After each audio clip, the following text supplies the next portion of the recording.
Finally nga guys ay nakarating na nga si Jano sa Australia at kasama na nga niya ngayon si Het Kumar at sa video nga na ito ay papakita ko sa inyo ang mga kaganapan sa araw na ito. Hi guys! Hi Ivan! Good morning! Good morning Kar! Hi Karo!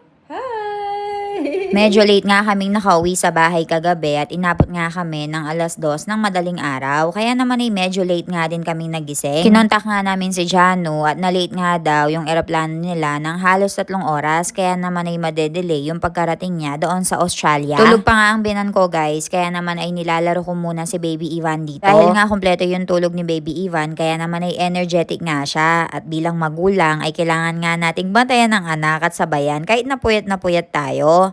Meron nga din ako na-receive na comment dito and tinatanong nga na kung bakit dalawa nga lang daw yung anak ni mommy at hindi daw niya dinagdagan. Siya nga daw yung may kasalanan kung bakit malungkot ang bahay ngayon. Ang sabi naman ng binan ko guys ay ayaw niya nga daw ng 2 lalaki dahil unang-una ay mahahati nga daw yung property ni Milan. At kapag 2 babae naman guys ay medyo magastos sa pagpapakasal.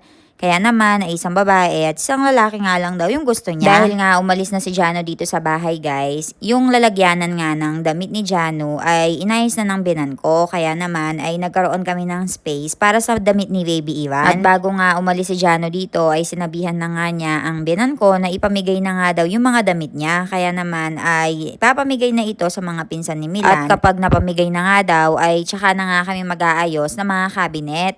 Pagkatapos nga noon guys ay meron nga kaming natanggap na tawag mula kay Het Kumar o sa asawa ni Jano na nakarating na nga daw si Jano doon sa Australia at kasama na nga daw niya. Kaya naman ay dali-dali nang nagpaluto ng chai ang binan ko.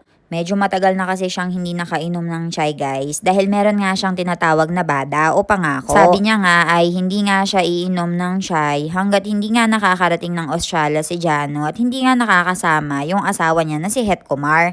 Kaya naman ngayon na magkasama na nga silang dalawa ay tsaka na nga siya pwedeng uminom. Kung ikumpara ko nga siya sa atin ay para siyang panata kung saan ay mangangako ka na gagawin mo ito kapag nangyari nga ang isang bagay na ganito. Kayo guys, ano yung usually pinapangako nyo sa Panginoon na gagawin kapag meron nga siyang tinupad na mga pangarap nyo?